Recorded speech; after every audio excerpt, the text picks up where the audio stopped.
اعوذ باللہ من الشیطان الرجیم بسم اللہ الرحمن الرحیم ناظرین السلام علیکم۔ محبت، لو، رومانس، فیلنگس، ایموشنس ہمارے یہاں لفظ بہت عام ہے، اور جب فروری کا مہینہ آتا ہے تو جوان لڑکے اور لڑکیاں اس کا اظہار بھی کرنے لگتے ہیں۔ ظاہر سی بات ہے، غیر مسلمان معاشرے میں یہ بات عام ہے، لیکن اسلامی، دینی، باغیرت اور شریف معاشروں میں یہ چیز حرام اور بری مانی جاتی ہے۔ پھر کہا جاتا ہے کہ اسلام محبت اور رومانس اور زندگی کو انجوائے کرنے کا مخالف ہے، حلال حرام اور جائز اور ناجائز کی باتیں کرنے لگتا ہے۔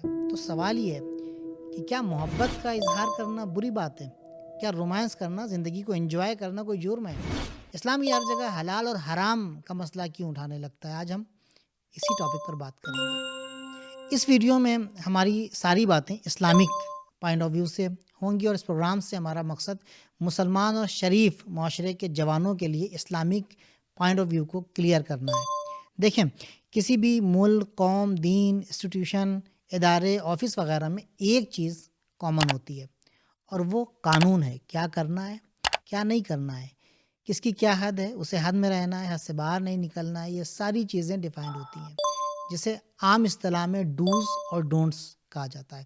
اسلامک ٹرمنالوجی میں اسی کو حلال اور حرام یا جائز اور ناجائز کہتے ہیں، اور یہ لمٹ کراس کرنا ملک، ادارے، کمپنی سب کے لیے نقصان دہ ہوتا ہے، اور اسی لیے قانون بنایا جاتا ہے، اور یہ چیز ریشنل بھی ہے۔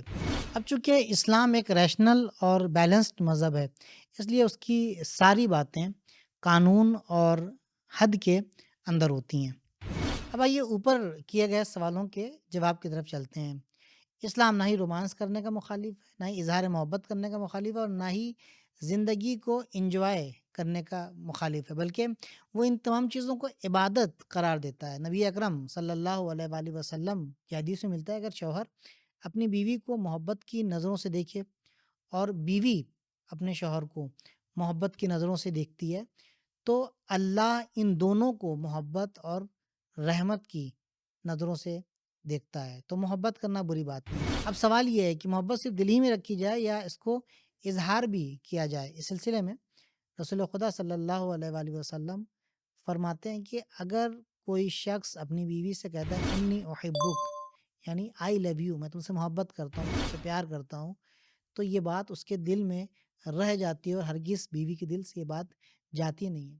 صرف اتنا ہی نہیں، بلکہ اگر کوئی شخص اپنی بیوی کو پیار سے لقمہ کھلاتا ہے تو یہ چیز عبادت ہے اور اجر و ثواب کا سبب بنتا ہے، جو رومانس کی ایک بہترین مثال ہے۔ اسلام میں بیوی کا شوہر کے لیے سجنا سورنا بھی عبادت ہے۔ یہ ساری چیزیں رومانس، محبت اور اظہار کا ذریعہ ہیں۔ بلکہ ایک بار رسول خدا صلی اللہ علیہ وسلم نے خطبے میں مسلمانوں کے سامنے عذاب الہی اور قیامت کا تذکرہ کیا، جس کے بعد کچھ مسلمانوں نے یہ طے کیا کہ راتوں کو عبادت کریں گے، دن میں روزہ رکھیں گے، اور بیویوں کے نزدیک بھی نہیں جائیں گے۔ جب رسول خدا صلی اللہ علیہ وآلہ وسلم کو یہ بات پتہ چلی تو آپ نے سب کو جمع کیا، اور جمع کرنے کے بعد فرمایا یہ تمہیں کیا ہو گیا ہے؟ میں نے کب تم سے یہ کہا ہے کہ بیویوں کے پاس مت جاؤ؟ میں نے کب یہ تم سے کہا ہے کہ اچھا کھانا مت کھاؤ؟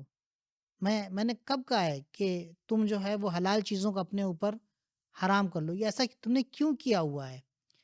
میں نے تو نہیں کہا تم سے کہ تم راہب ہو جاؤ اور لذات دنیا کو ترک کر دو اور چھوڑ دو۔ دوسری روایت میں اسی سلسلے میں فرمایا کہ تمہارے نفس کا تم پر حق ہے، روزہ بھی رکھو، کھاؤ پیو بھی، سویا بھی کرو، آرام بھی کیا کرو۔ میں بھی رات کے کچھ حصے میں عبادت کرتا ہوں، جاگتا ہوں، کچھ حصے میں سو جاتا ہوں اور آرام کرتا ہوں۔ کبھی میں روزہ رکھتا ہوں، کبھی میں روزہ نہیں رکھتا ہوں۔ میں اچھا کھانا بھی کھاتا ہوں، اپنی زوجات کے پاس بھی جاتا ہوں، ان کو بھی وقت دیتا ہوں، ان سے بھی پیار اور محبت سے باتیں کرتا ہوں، ان سے معاشرت کرتا ہوں۔ معاشرت کا مطلب یہ ہوتا ہے کہ میں ان کے ساتھ محبت کرتا ہوں، پیار کرتا ہوں، اور ساری چیزیں، یہ سارے جو اصول ہیں ان تمام کو میں انجام دیتا ہوں۔ اس واقعے کے پیش نظر یہ آیت نازل ہوئی قرآن کریم کی: ایمان والوں، جن پاکیزہ چیزوں کو خدا نے تمہارے لیے حلال کیا ہے انہیں حرام نہ بناؤ اور حد سے تجاوز نہ کرو، کیونکہ خدا تجاوز کرنے والوں کو دوست نہیں رکھتا ہے، خدا لمٹس کراس کرنے والوں کو دوست نہیں رکھتا ہے۔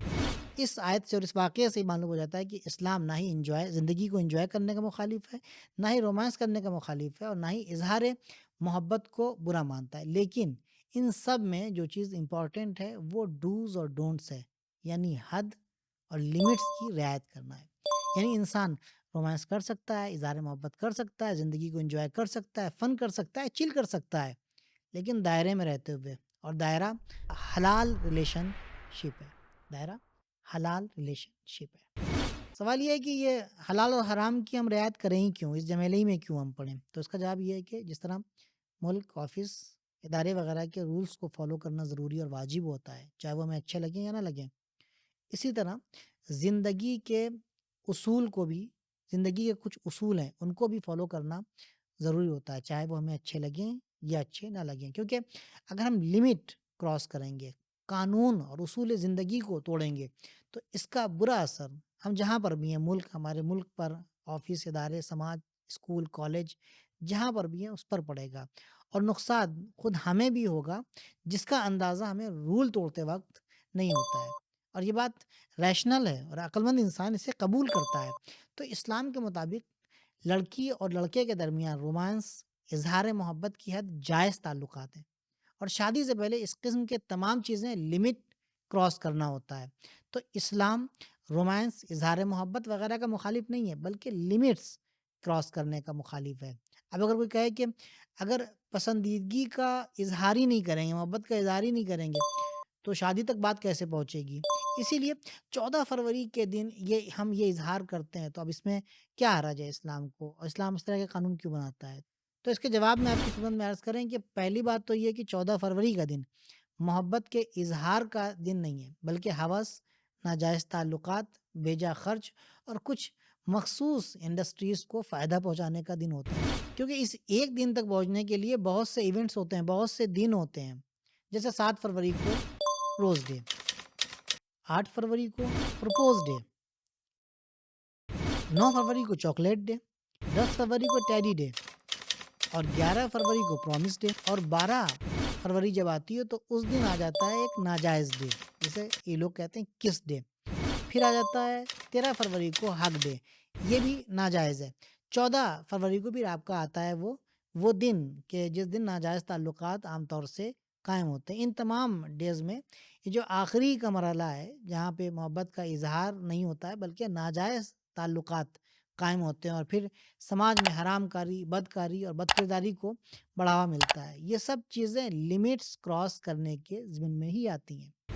ہم آخر کیوں ویسٹرن کلچر کو اپنانے پر تلے ہوئے ہیں؟ ہم کیوں اجنبی تہذیب اڈاپٹ کر رہے ہیں جس میں ہمارے لیے، ہمارے ملک کے لیے نقصان کے سوا کچھ نہیں ہے؟ ہم غلط اور ناجائز کلچر کو پروموٹ کرنے کا حصہ آخر کیوں بنے؟ کیوں ہم یہ کام کر رہے ہیں؟ اسلام کی روح سے اگر ہم گناہ نہ بھی کریں لیکن گناہ کے رواج پر اگر راضی ہیں، صرف راضی ہیں، تو بھی ہم گنہگار کہلائیں گے.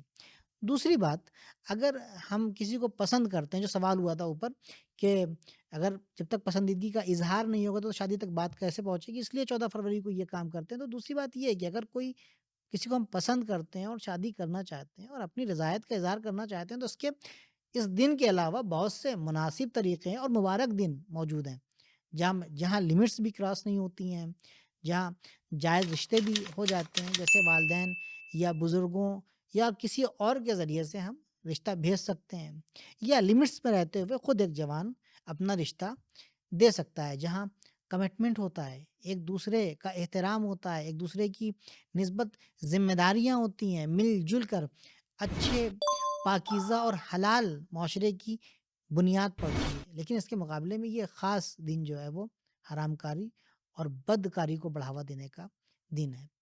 رپورٹس کہتی ہیں کہ سن 2023 میں امریکہ میں $26 ملین کے نزدیک صرف اس ایک دن پر یعنی حرام کاری کو بڑھاوا دینے کے لیے خرچ ہوئے، اور 2024 میں $27 ملین کے نزدیک خرچ ہونا جو ہے وہ ایکسپیکٹڈ ہے، صرف حرام کاری اور بدکاری کے لیے. صرف اسی ایک دن کے لیے روز، ٹیڈی بیئرز، کارز، کانٹراسیپشنز کے وسائل، ہوٹل اور ریسٹورنٹس انڈسٹریز کو بہت فائدہ ہوتا ہے. ہوٹلز بھرے ہوتے ہیں، ریسٹورنٹس میں جو ہے وہ ٹیبلز خالی نہیں ہوتی ہیں. رپورٹس ہمارے پاس بہت ہیں.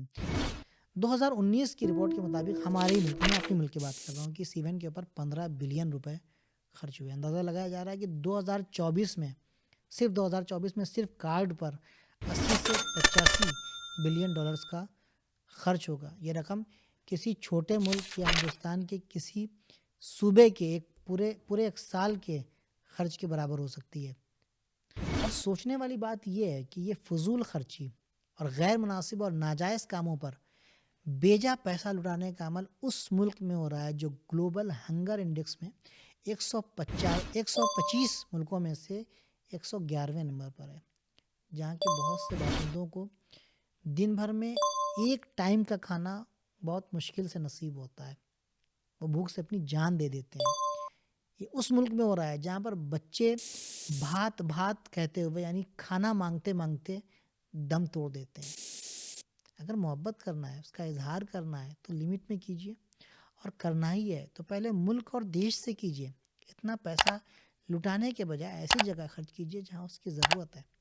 ایسا نہ ہو کہ ہمارے سامنے ہمارا ہم وطن بھوک سے تڑپ تڑپ کر مر جائے، علاج نہ ہونے سے ہلاک ہو جائے، پیسہ نہ ہونے کی وجہ سے بچے اسکول نہ جانے پائے، روزگار نہ ہونے کی وجہ سے بچوں کی اچھی پرورش نہ ہو پائے، اور ملک پچھڑتا چلا جائے اور ہم اپنے غیر مناسب کاموں میں مصروف رہیں۔ یہاں پر میں ایک بات اپنے مسلمان اور مومن معاشرے سے یعنی اپنے مسلمان اور مومن بھائیوں سے کہنا چاہتا ہوں، اور وہ یہ ہے کہ ایک مسلمان اور مومن کی ذمہ داری اچھا سماج تیار کرنا اور اچھا ماحول تیار کرنا ہے جو امام زمانہ جل اللہ تعالیٰ فرجہ شریف کے کام آ سکے، اور یہ کام جائز اور حلال تعلقات کے بغیر ناممکن ہے۔ ہمارا دین ہم سے کہتا ہے کہ تم بہترین امت ہو جسے اللہ نے لوگوں کے لیے پیدا کیا ہے تاکہ نیکیوں کو عام کرو اور برائیوں کو پھیلنے سے روکو۔ تمہارا کام انسانیت کی خدمت کرنا ہے۔ ہر مسلمان اور مومن کا کام انسانیت کو نجات دینا ہے۔ انشاءاللہ ہم ایک نئے ویڈیو کے ساتھ آپ کی خدمت میں حاضر ہوں گے۔ تب تک سبیل میڈیا، قرآن و اہل بیت کا راستہ، کامیابی کا راستہ۔